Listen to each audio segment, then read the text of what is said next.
Hello, everyone, and welcome to Travel Flow Radio. I'm your host, Syndigo, and here we share wild and inspiring travel stories that give you the motivation and insights to go see what this big world has to offer for yourself.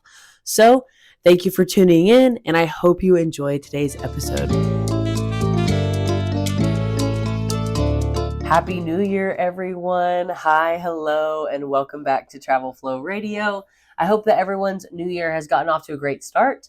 And thank you guys for tuning in. Thank you for listening. And excuse the absence also. It's been a while since we last talked, right? A couple weeks since I've published an episode. Since then, we had the holidays happen. That was crazy. I had a really bad flat tire. That was wild. And if you know me, for some reason, flat tires are pretty common in my life. Don't know why. But then the new year happens. I spent about a week down in Florida having fun, and now I'm back in North Carolina. So I'm excited to be back, and a lot of exciting things coming up. So I've been working on our website, and it's going to be published hopefully in the next week or two. So I'm really excited for that.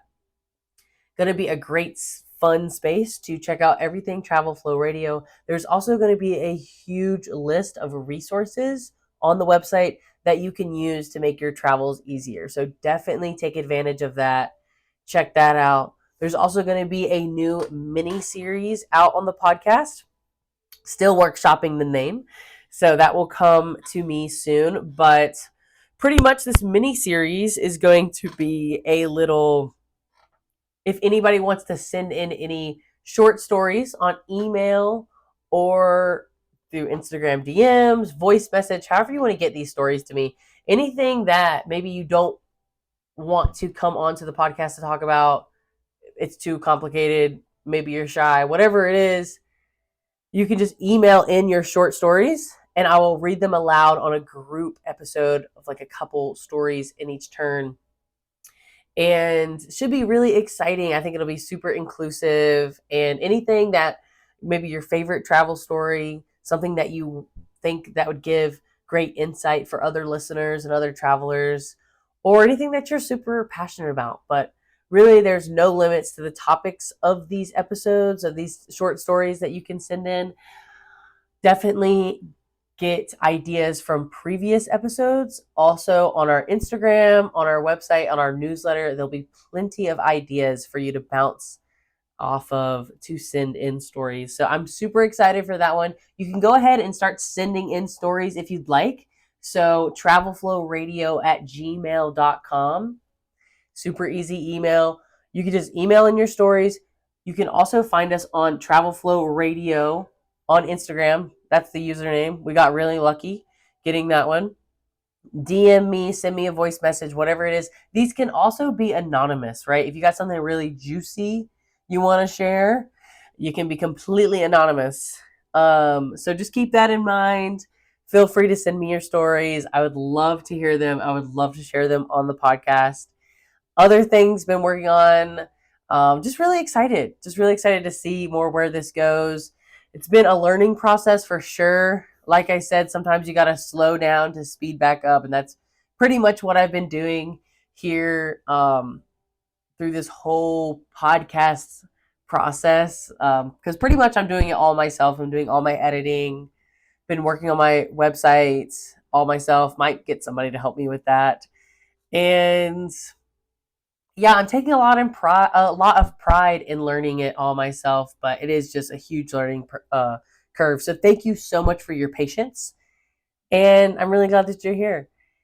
So before we get started, we have a beautiful episode ahead of us with one of my dear, dear, dear friends named Izzy, and it is about her journey and her experience when she got caught on the wrong side of country borders when COVID hit, and how that affected her life for the next 3.5 years.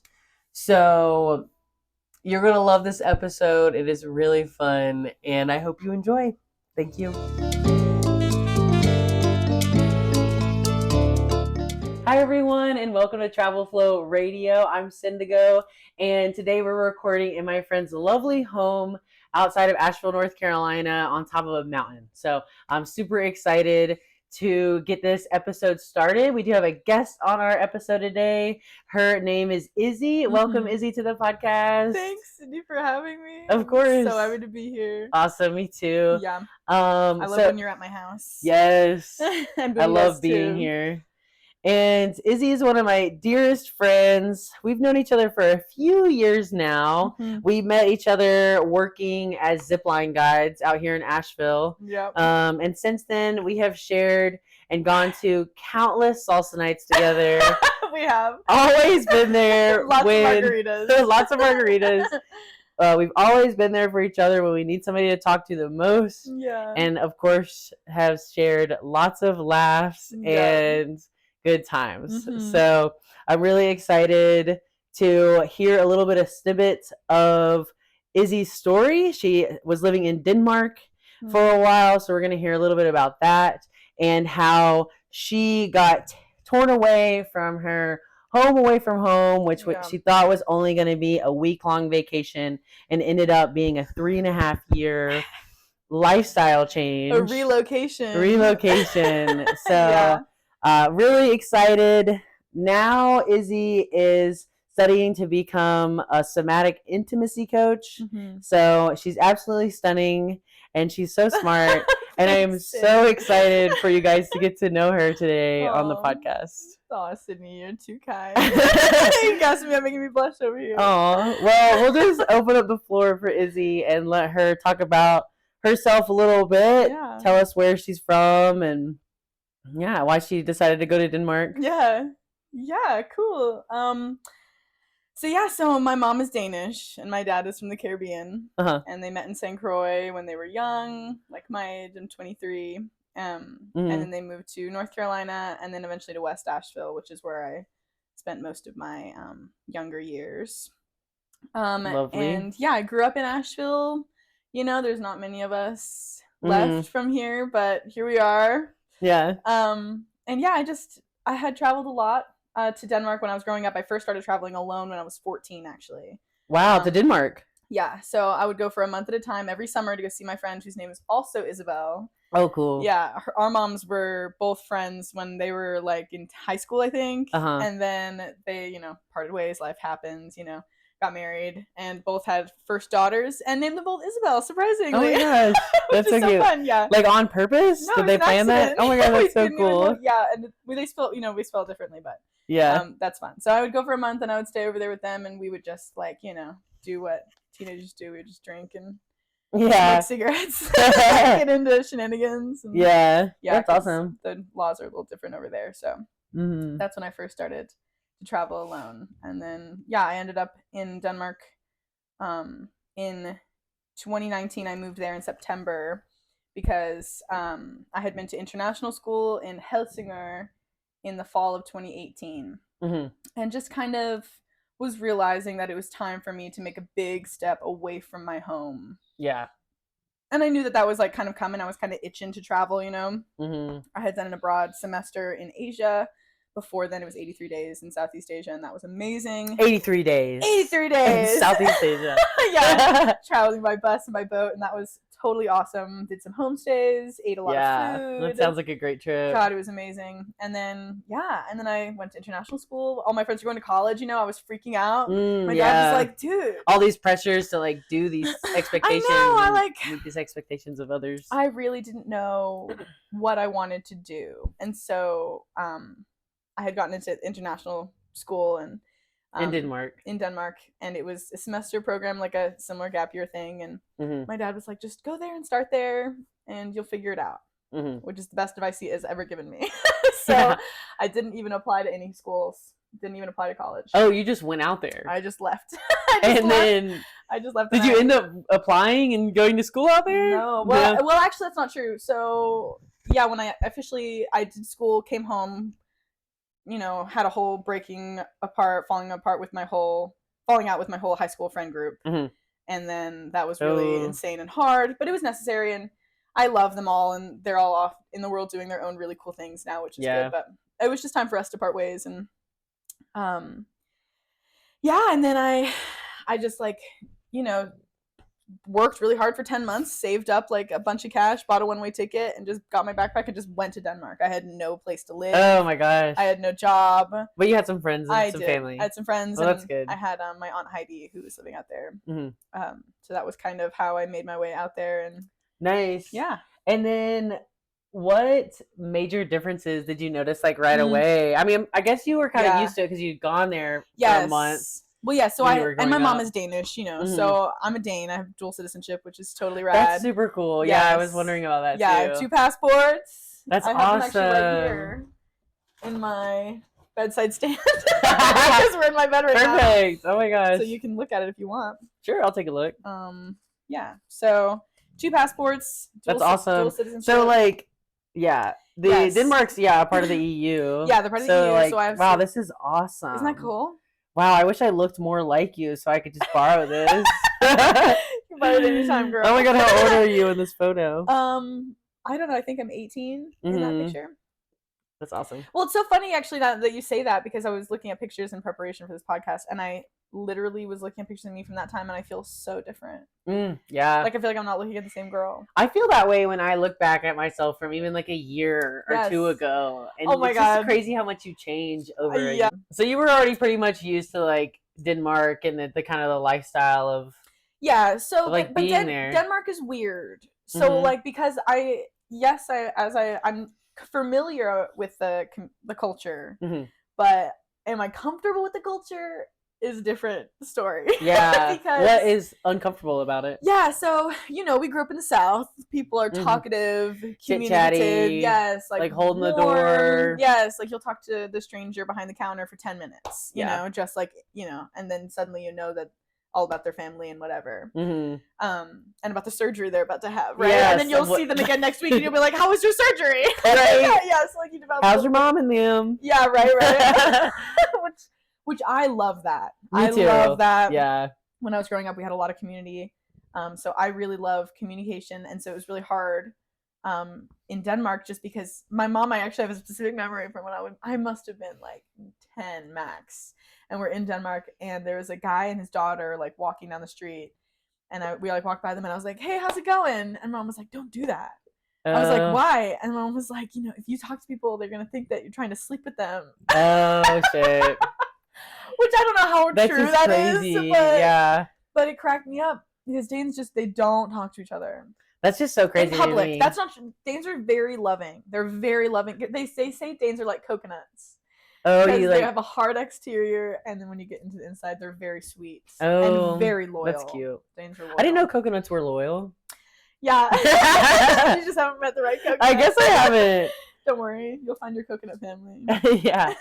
Well, that's so cool. Yeah, that's something that I struggle with traveling too sometimes, being from the South, and like the hospitality is so strong here. Right. And then I go to other places and people don't really chit chat, and they don't really hold the door for me, and I'm like, okay, they're not rude. I'm just like internalized to be this people pleaser and like constant like. It's a cultural difference. Yeah, it really is. Yeah, something that I gotta get used to. And say like, these people aren't rude. I'm just like oversensitive into that. And well, it's so funny because like in Denmark especially, like if you talk to somebody, like okay, so Danes when they're drunk, they'll talk to you forever, all day, like literally till they gotta get it out. You know, they're not doing it day to day. I'm like, you guys, if you just talk to each other normally, it wouldn't be so like pent up. Because when they get drunk, they get crazy. Oh my god, and Danes love to drink. It's a huge what's their like? Do they have like a national drink or something that they like to drink? Beer. The oldest. Oog. O with /L. Oog.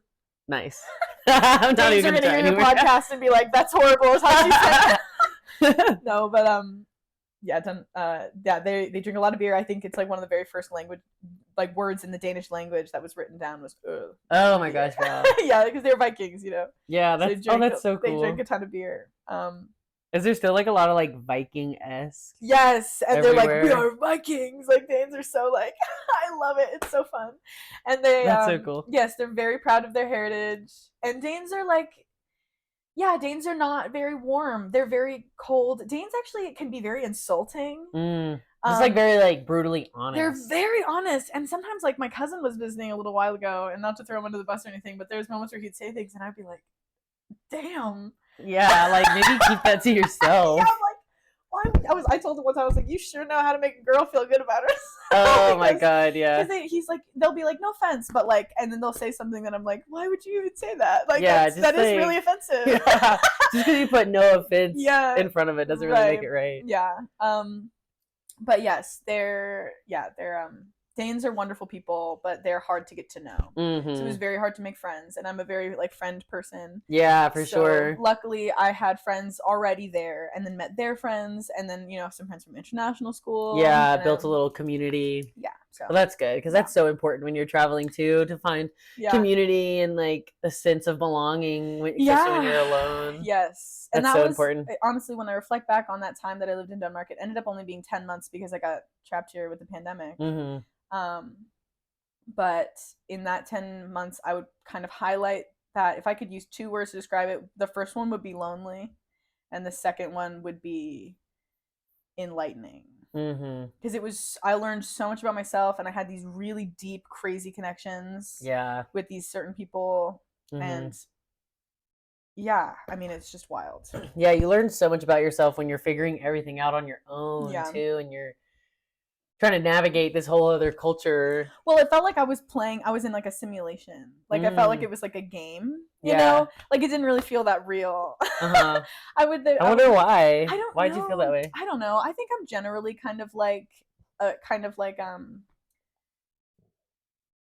of like a dreamy person, like I guess I see the world in kind of like an imaginary space. Like it's got a tinge of like the mystic, you know? And so I would just put my earbuds in, and I would roll these joints that were like a foot long, and I would like, because in Denmark, you can go into Christiania and buy hash at like a little booth.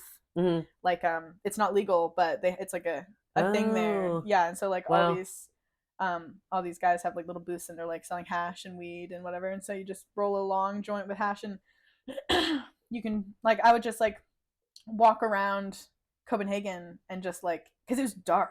And windy and cold. So there's something very like dramatic about Denmark, Yeah. The old buildings and the cobblestone. And it's typically like this, like rainy. Yes. Isn't that funny that it's like this typical today? Yeah, so that's so funny. We're recording. Yeah, Denmark is not a And what's like the scenery like? Is it flat? Very flat. Very flat. It's a peninsula.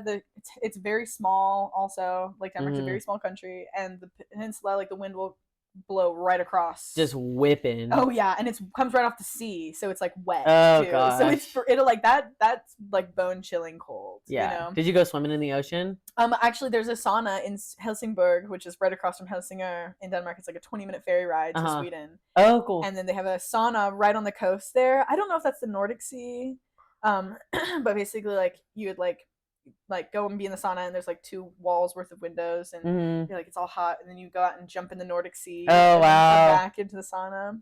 So you did that? Oh yeah, that's awesome. Well, that's cool. Yeah. So that's kind of a big culture. The biggest culture difference, I think, is that people are not very warm. It's hard to make friends. Yeah, definitely. I could see that. Yeah. So you found some friends. Did they help you find a lease? Like, how is that process? Of getting a lease in another country. It was weird, and so that's another part about Danish culture, is that it's very closed. Like you don't just show up in Denmark and make friends. You also don't just show up in Denmark and like just get a job. Like they're not like, in order to get a job somewhere, you kind of have to know somebody, and in order to get an apartment or something, you also kind of have to know somebody. Yeah, and like gain their trust a little bit. Yes, like Danes won't just like meet you and be like, yeah, totally, that's fine. Yeah, like you have to, even if you have references, like not just like a random somebody that you meet on Craigslist. Yes, and especially if you're a foreigner, Danes are very nationalistic. Is that the right word? I think so. Yeah. It is on this podcast. Yeah, okay, perfect. So my Aunt Heidi helped me get a house. Aunt Heidi, she's the best. Aunt Heidi helped me get a job and a house. That's awesome. I would not have been able to do it without Aunt Heidi. The way she just rocked the house for me. That's amazing. Maybe I could have gotten the house, but the job was hard. Yeah. What was your job? I worked in not a factory. I worked in a logistics company. So it was like a warehouse, like shipping things. Oh, okay, cool. And the sun comes up at like 9:50, and I moved there in September, so it was like the winter time. By the time everything hit, so it was like the sun would come up not until 9:30 a.m. Oh my god, that sounds terrible. And then it would set at 3:30 p.m. Oof. So I would get to work in the dark and I would leave and it would be getting dark, and by the time I got home it would be pitch black. So, oh my god, yeah. But yes, I found a house for rent, like right. So my Aunt Heidi lived in Hillehusene, which means hell house, I think. Hillehusene.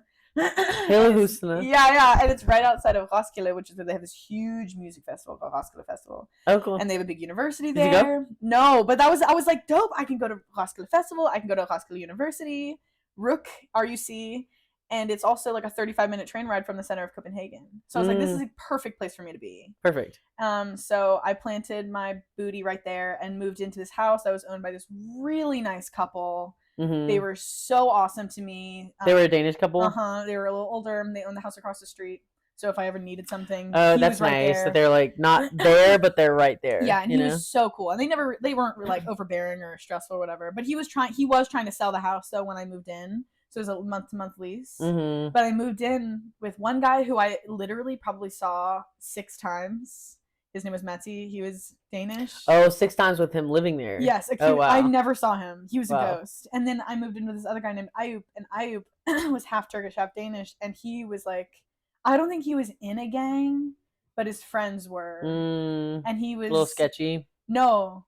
Oh. He was dope. Oh, yeah? Like, he and I were like buddies. But I was like this, like, I was 19. I was this 19-year-old little American girl. Yeah. And I moved into this house and with these, like, 26-year-old half Turkish, half Danish, like, gangbangers. Oh my gosh. And they would, like, all come to my door, and they would, like, knock on my door, and I'd open it, and they'd be standing out there, and they'd be like, do you want to come smoke a joint with us? And, like, they're broken English, and I'm like, yes, let me put pants on. And they'd be like, oh my okay. gosh, that's so cute. And then we had this little shed that we'd go out there, and we'd sit on the porch, and we would smoke together, and they would tell me the craziest stories about growing up in Turkey, and, like, this revolution that they had, or a coup, maybe it was, and... Wow, that's so cool. It was crazy. And they would, like, look out for me as fuck. Honestly, if any, like, piece of advice I have for girls traveling is become really good friends with scary-looking dudes. Okay. Because... that's an interesting take. they'll look out for you. Yeah. They really will. Not all of them, of course. You know, with every man, you have to take your that's a good idea, honestly. But, yeah, becoming friends with scary-looking men who... You know, like they were telling me about, like they were like in this gang, like in Christiania, they would like my friend Ayup would like look out for the cops and would like whistle, or they called cheese in Danish. That was their code word, was ost, and they'd be like ost, ost whenever the cops are coming, and all the cheese. All of the guys who were selling hash and mushrooms would like pack all their stuff up, hide it, and then be gone in like 10 seconds flat. Wow. So it was kind of funny. Like, wow, that's so interesting. And I had to be a little bit of like a sassy, you know. I had to kind of, like, be a little bit of a badass. Yeah, I had to kind of like put them in their place a couple times. Yeah, but they really they respected me, and they were really nice, and cool. I really loved them. Yeah, they were fun. Kind of like your Danish big brother. Yeah, they were so fun. I miss them. Now one of them, Ayup, has a baby now, and you know, life is crazy. Okay, so we're gonna go ahead and get into the big part of this story. So you had been in Denmark for 10 months, and you were coming back to visit your sister for her birthday, right? Yes. And so it turns out you come back, you spend a week here. Yeah. How does that all go down? Well, okay, so basically, I've been living in Denmark for a while. My sister's birthday's in March. Okay. And so I had been living there for a long time. My contract with my job just ended in February, right? And I could either re-up my contract or do something else, and I hated that job. So I really wanted to do something else. So I was like, cool, I'll go home for my sister's birthday and whatever. And we lied to her. We told her that I couldn't make home. it. Yeah. Oh, cool. Actually, have I shown you that video of me jumping out of the box? You'll have to show it to me sometime. Okay, I will. But before I had left, I had actually jumping out of the box. Yeah, it's literally me jumping out of a box. You can post on your Instagram for your followers. Oh, that'd be great. It's a fun video. Yeah. It's actually really funny, and this is another thing that I wanted to mention, was that I met a friend named Rachel on Bumble BFF. Bumble BFF. Yes, and she was from Glasgow. Have you had a lot of success with that? I met Rachel from Bumble BFF. She's the only one who I met, but I was like it happened really fast and I was really happy. That's awesome. And I like still. And she's from Glasgow in Scotland? Yes. I think she's from Glasgow. I love Scottish Edinburgh. accents. I know. I absolutely love them. Well, it's funny actually, when I saw her profile, I actually changed mine a little bit to like hope that she would like match with me. Oh wow. Strategic. I know, because like we had a lot of the similar interests. Yeah. Because Bumble has their dating, they have BFF, like friends stuff, and they also have business, which I don't know about all that, but they have they have the friend. I don't like to mix my business and my pleasure. That's what I'm saying. I'm like, what am I swiping for business partners? That's weird. Anyway, yeah, that is weird. So I saw Rachel. I thought she looked super cool. We met, smoked a joint, had a great time. We talked so much that I actually missed my bus to go see my friends. But yeah, so we became really good friends, and she actually was alone also. She was studying at the University of Copenhagen and had no roommate. And so when we became friends, we were both coming from English-speaking countries. We were both in Denmark and traveling alone. Yeah. And I was like, this is fucking dope. And then we have like she lived right outside of like Nørreport train station, which is like right in Copenhagen. Yeah. She was the university. So she could take her train from Nørreport to where I lived and be where I lived in like 35, 40 minutes. Yeah. So we saw each other all the time. We were like just always together. Like, yeah, that's so cute. Yeah, she's dope. And it was funny because it was a short-lived friendship, like in person, because we were really tight for like 2 weeks, hanging out, whatever, sleepovers. And then I was like, I'm gonna go home for a week. She's like, what am I gonna do without you, dude? I was like, oh, I'm gonna be gone for a week. And then oh my gosh. I haven't been back to Denmark in 3.5 years. So yes. So I was like, so I got all my stuff. I went to the airport, flew back to New Jersey and stayed with my friend in New Jersey. And actually when I landed in Jersey and took an Uber to her apartment, she got home from work. We started eating dinner and just kind of hanging out. I think we were eating Arby's. You're eating with your family? With her friends. Oh, I'm not even in North Carolina yet. Oh, okay. And we're just hanging out, and then all of my Danish friends just suddenly start texting me, which is so weird because it's like 3 a.m. in Denmark. Oh, right? yeah. It's 3 a.m. in Denmark. It's like, 10 p.m. What is it? If it's 3 a.m. in Denmark, it means it's 9 p.m. here. I was like, why is everyone texting me? And they're like, they're shutting down the whole country. No one's going to work. No one's going to school.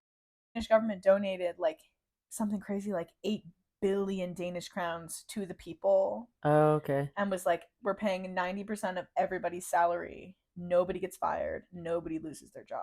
Wow. Which is fantastic. That's amazing. Isn't that phenomenal? It really is. That's so beautiful. So no, I don't think. I wonder how many people are in Denmark. Not very many. Not very many. Like 7 million, something like that. Like it's not a ton.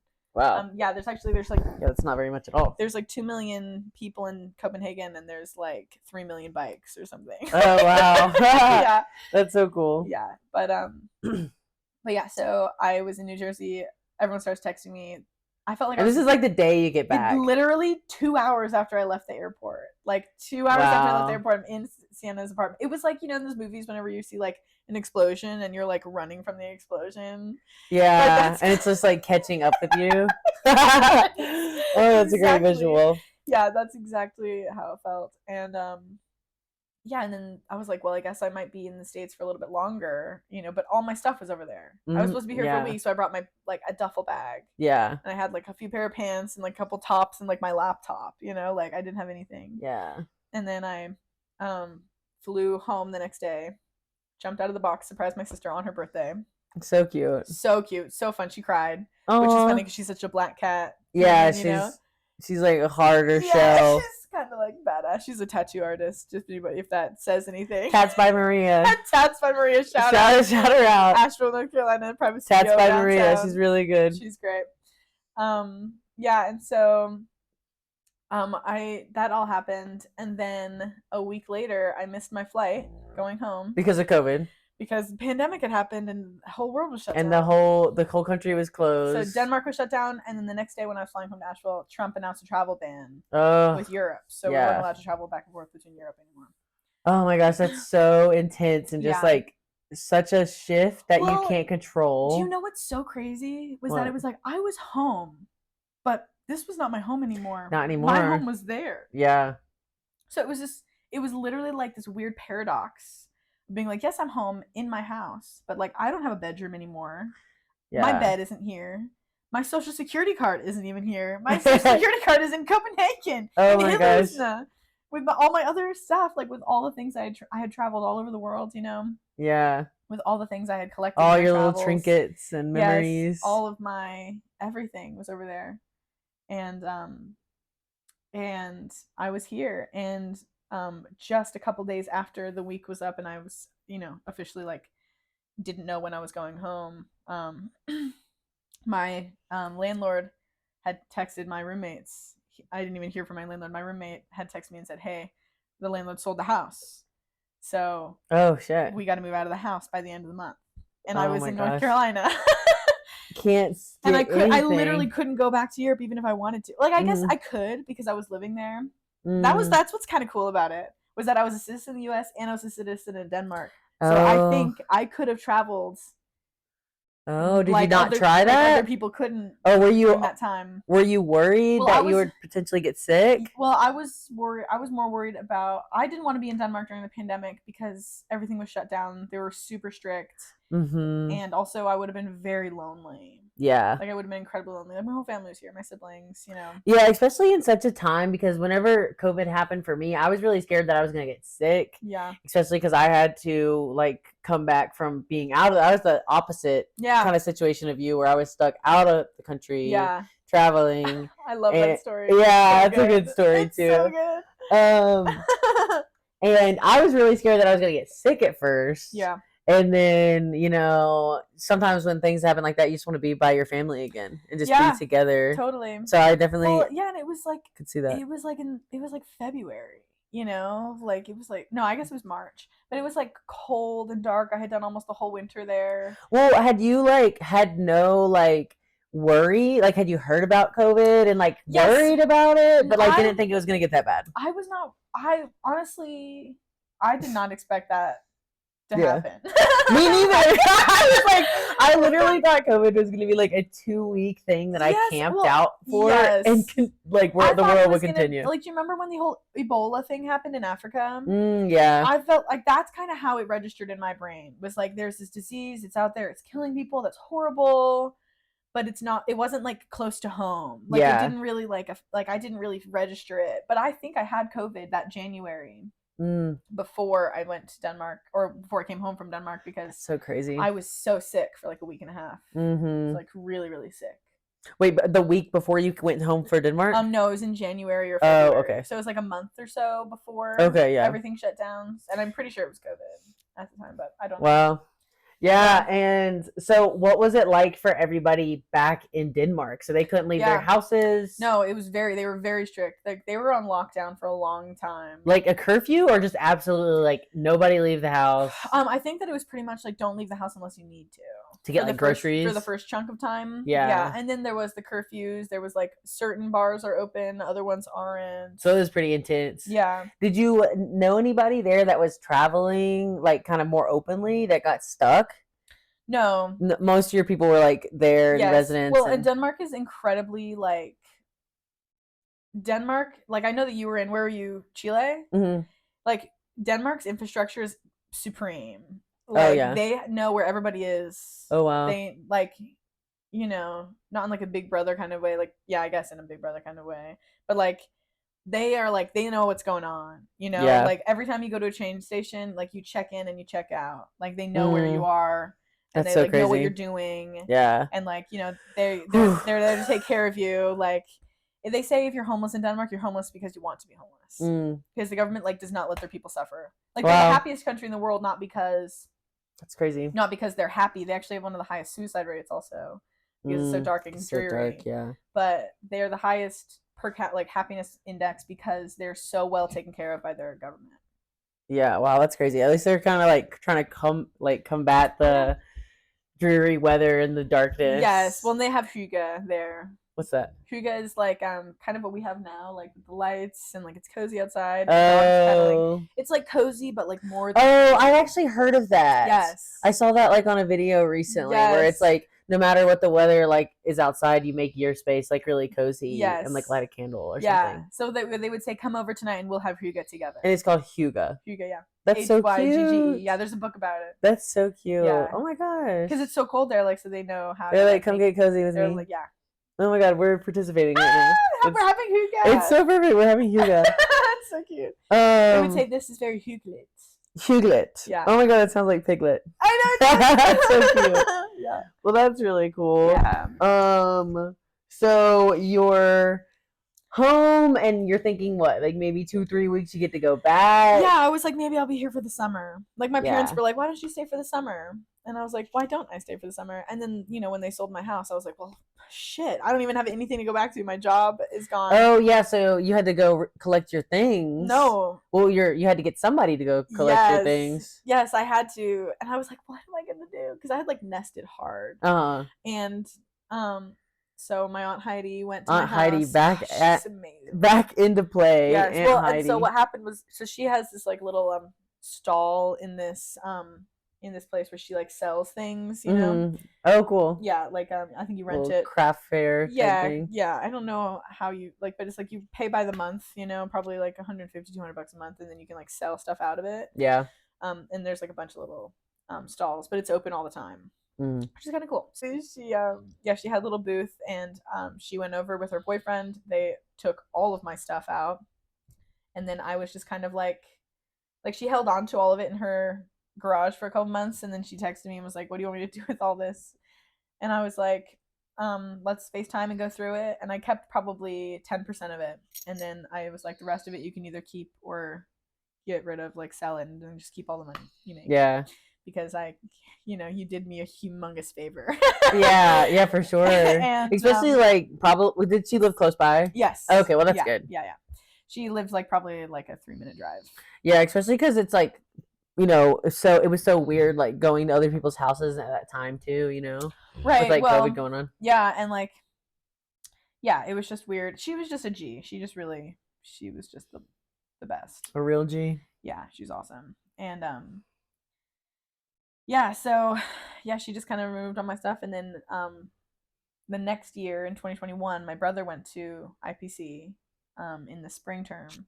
And then, that's in Denmark. Yeah, that was the international school I went to. So, oh, okay. Yeah, the International People's College. It's in Helsingør. Cool. And he brought like this big backpack worth of my stuff back. Oh, cool. Yeah. Well, that's awesome. So that's how I got that stuff back. Nice. Yeah, but like the job that I had, like I did wilderness therapy. Oh, that's right. When I came home, and they asked for my social security card, and I was like, listen, I don't have it. It's in Copenhagen. Yeah. And they were like, wild, that's fine. Funny story. Yeah, they were like, that's okay. And then I think they just accepted a picture of it. Okay. Yeah. Luckily. Yeah. The company shut down now, so. So you never got your social security card back, or when your brother came back with it? You just held it. Yeah, I saw that one. I didn't know if you got a replacement. No. Yeah, my brother brought it back. Cool. Yeah. So then what? You tried to go back to Denmark? Yeah, so I came back here, started doing wilderness therapy. Actually, in 1 week, I found a car. So this is the thing. I think if I could have any point to this story, it would be every moment I thought things were going to be fucked up. Because like when I first moved to Denmark, I had no plan. I was supposed to move there with 2 friends, one from England and one who already lived in Denmark. And they both failed for different reasons. One, my friend got into law school, badass. Super badass. Go to law school. The other one, he just really was not in the right place to be able to like move out on his own. Yeah. So because you're 19. Yeah, we were kids, you know, and he was in a bad place mentally, so he needed to be home with his family. Oh, Booney, you're so handsome. Mr. Booney, I know. I wonder if like you can hear his groans. When you talk to the microphone. We have Izzy's dog on my dog on the podcast so with us here. here. Moaning and groaning it because Booney is a mumbling, grumbling boy. Mwah. But yeah, lay down. Good boy. Yeah. So back to my point, like, because like basically it was like I was supposed to move there with friends. Got there, it all fell apart, and it all worked out. Yeah. Was there, it was lonely. I had a lot of days where I cried a lot. I felt like I really looked at myself in the mirror big time. Like I was so much time for reflection. Oh yeah. And it was, sometimes I would really get into my own echo chamber, you know? But yeah, and I fell in love with a guy over there, and then he didn't love me back the same way. Like, heartbreaking. The love, and we were totally in love. Like, he can say whatever he wants. We were totally in love. Yeah. But I mean, who wouldn't be? I mean, come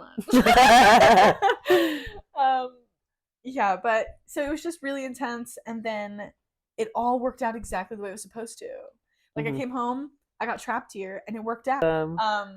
Yeah, and that's like one thing that I love about you and your mindset is that you're always like, it'll work out. It's fine. Like, if whatever it is, and sometimes I gotta reality check you and be like, no, Izzy, you can't go run to your house, be back in Asheville, and like grab drinks all in like 30 minutes. Yeah. It'll take me like 10 minutes. But I love the mindset. It's definitely rubbed off on. It's definitely rubbed off on me, and I definitely try to embody that and think about you and when things kind of don't really go. Well, that's cool. As planned. But yeah, it's like they really do always work out. It always works out. And the more you trust that, the more it's going to be true. Yes. Also. Well, and I feel like I've been like, man, if I stress or I don't stress, it's all going to pretty much go the same way. Yeah. So I might as well just not stress. Oh my God. It's been crazy how much my stress levels have like dropped in the past 2 years for me, just like noticing things like that. Yeah, right? It's like the other day I lost my debit card. Cool as a cucumber. Like, I was like, well, I guess I'll go back to where it was, and I couldn't find it. Yeah. Turns out somebody messaged me on Facebook, and the guy who was with me in the cave during the tornado found it. No way. In the Walmart parking lot. No way. And like the Walmart parking lot was packed. Dude. And he found my debit card and messaged me and was like, hey, I found it. I was like, do you see? Me and those cave people are connected. Yes, the universe is like, no worries, dude. No worries. No worries. He's got it. Yeah. I was like, that's why I was like how amazing. And like also I was like, I'm just gonna put my card on pause right now and like get a new one if I need to. But it came right back. Yeah, like no big deal. I waited like 15 minutes and I had it again, you know? Well, yeah, it's like what comes to you and stays is meant to stay. What comes to you and then goes is meant to go. Yeah. Maybe it'll come back. I'm glad my debit card decided to stay. But maybe I should start like actually using my wallet instead of just keeping my cards. God, what do you have? I just let them float in my pockets. See, that's where we differ though.